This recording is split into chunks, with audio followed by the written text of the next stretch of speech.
I'd like to ask Victoria Ajung if she could proceed, and thank you for being here. Thank you, Mr. Chairman. Today I'm here to testify for the testimony of my being a slave in my own country. I'm a refugee who lived for 15 years out of my village, not inside the country, because of slavery. Under one word, they call me Abid. Whoever is skin dark, whether Muslim or Christian, she or he is Abid. It happened in 1983 when the government announced that the oil should be shipped from the southern to the north. The school children went out marching because they were very upset about the policy of the government. The answer of the government was the shooting. Attack the place where I was. Shooting them to death, the civilians with no guns to protect themselves. Because the result was, why would the school children act to marching against the law of the policy that the oil should not be shifted? It didn't stop like that.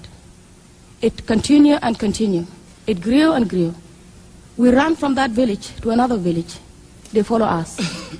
That night it was like the word Allahu Akbar, Allahu Akbar. Praise the Lord, God is great, in Arabic. I went in and ran around in my village area and stayed there. It was still following us. And the most of the time, the target ones, when they come, they grab our little ones, the young children.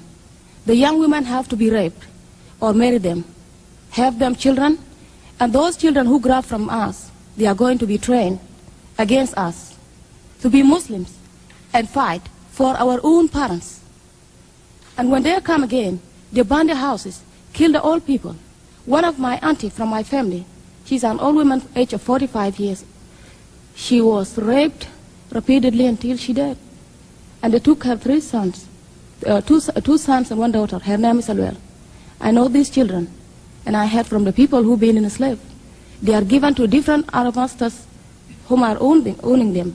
The little young girl, 4 years old, is in a different place. I continue running around the village in different areas. We went and tried to establish the schools and hospitals.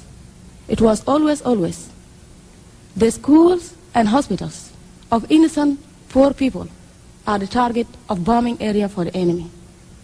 Always, when they come with riding the horses, come and grab the kids, tie their legs on the horses, riding from southern part 100 miles to the north. The kids will have wounds on them, the wounds that will never heal. And when you look at them, when the child came back, when they change them, when they buy them back from the slavery, the word that child going to say, she will start crying, and they said, why would we have to suffer for these people? If the word is Islamic, the thing is not about Islamic. They said we are Abid, and we have to be slave forever, ever. This thing continue. For my 15 years old, being running around, I researched and I found a lot of things about this. Wherever we go, we cannot settle. We have to be hunted all over. We have to be. If I have to stay in one place for 3 months, I was already relaxing. I don't have to be in one place for 3 months because I will be attacked, burning my place. I have to run. Until I went to a place called Capoeira with my 4 kids, with my 3 kids. While I was pregnant, one of the night, they attacked the area. We went to the church. We never expect that. We never expect that there will be attack. And when they attack us, they came with the horses again, the same thing, saying the word Allahu Akbar, praising the God, and shooting us in a few seconds like we were talking here, and I saw the dead. I couldn't believe. The only thing I did, the hands of my children, to Kenya border, 90 days and 90 nights on the street walking. Around the wild animals, mosquitoes, hyenas, so many things, with no food, no suit, naked, with no shoes on me. I have to bundle and sit down with my 3 kids while I'm pregnant 1 month, down on the street. They follow us, the food streets. They have to chase us because we are the one to be used for their salary. They don't have money. You have to catch one so you can be paid. You own it by yourself, you go and sell it. If they got your child or they got the women, whatever they want to do with it, until I went to Kenya border. And from there, I never forgot the histories that I see. Even though I'm here, I feel myself in two worlds. I will be here while thinking about myself, why I have to be here, why I have to dress up. Who am I? I don't have my freedom. I can see the bones of my people on the ground in southern Sudan whom are starving from the hunger.